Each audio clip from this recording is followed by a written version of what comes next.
కానీ మీరన్నట్లుగా గత 5 సంవత్సరాల పాలనలో గూడా సైకో రెడ్డి, లేతే సైకో ముఖ్యమంత్రి, లేతే సైకో జగను, ఇతనికి భయం, బయటికి రావాలంటే భయం, ఓన్లీ ప్యాలెస్‌లో ఉంటేనే చుట్టుపక్కల పోలీసుల పహారాలో ఉంటే మాత్రమే ఉండగలడు, లేదంటే ఎవరొచ్చి ఏం చేస్తారో అనేటువంటి భయంలో ఉంటాడు, పిరికోడు ఇలాంటి మాటలు మాట్లాడారు.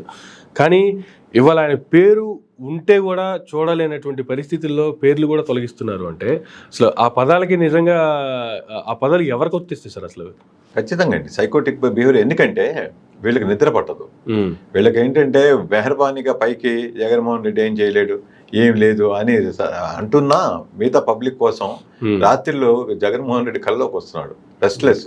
ఆ పట్టే 2 గంటల నిద్ర కూడా పడతలేదు వీళ్ళకి. పొద్దున్న లేచేటప్పటికి చెమట్లు పట్టేసి శ్వాస తీసుకోవడమే కష్టంగా ఉండి చాలా అన్రెస్ట్ అవుతున్నారు. దానివల్ల ఏంటంటే ఈ మనిషిని లేకుండా చేయాలి, అసలు పేరు కూడా తెలియకూడదు, అట్లా నామరూపాలు లేకుండా చేయడం అంటే అది అట్లా చేయాలి. దానిలో భాగంగానే అది చూడలేకపోతున్నారు. ఎందుకంటే విజయవాడ నడిఒడ్డున అంత పెద్ద మహానుభావుడి విగ్రహం, ఊరి మొత్తం కనబడేలాగా ఉండేటువంటి విగ్రహము, అందరూ ఆరాధించదగ్గటువంటి విగ్రహము, అది ఎస్సీ ఎస్టీ వీళ్ళే కాదు, ప్రతి వాళ్ళు భారతదేశంలో పుట్టినటువంటి ప్రతి వాళ్ళు చేతులెత్తి దండం పెట్టవలసినటువంటి విగ్రహము, అంబేద్కర్ గారి విగ్రహము.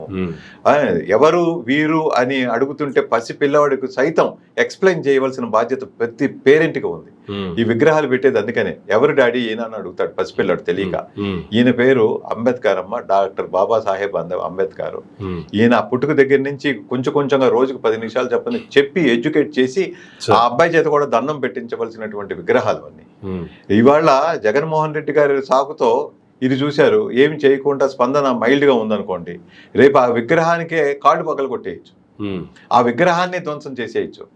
అంత కష్టపడి చెమటోడ్చి ఒక సంకల్పంతో, కార్యదీక్షతో, ఒక మహత్తరంగా భావించి అంత శాంక్టిటీతో ఆ మహనీయుడి విగ్రహాన్ని వాళ్ళు ఇన్స్టాల్ చేస్తే, దాన్ని నాశనం చేసేస్తే అది ఎలా ఉంటుందంటే ప్రళయమే వస్తుంది. ఆ విధంగా ఉంటుంది. కనుక ఏంటంటే ప్రతి వాళ్ళు కూడా అంబేద్కర్ చట్టం వల్ల, లా వల్ల, పార్లమెంట్ వల్ల ఈ ప్రజాస్వామ్యం నిలబడింది. ఇండియాలో ఎన్ని ఒడిదుడుకులు వచ్చినా, ఎంత కష్టాలు వచ్చినా ప్రజాస్వామ్యం సాగుతోంది. ఈవెన్ ఈవీఎంలు మ్యానిపులేషన్ చేసినా కూడా ఇంకా ప్రజాస్వామ్యం సాగుతోంది అంటే ఆ మహనీయుడు చేసినటువంటి ఈ చట్టాల వల్ల, ఆ తీసుకొచ్చినటువంటి మంచి లాస్ వల్ల.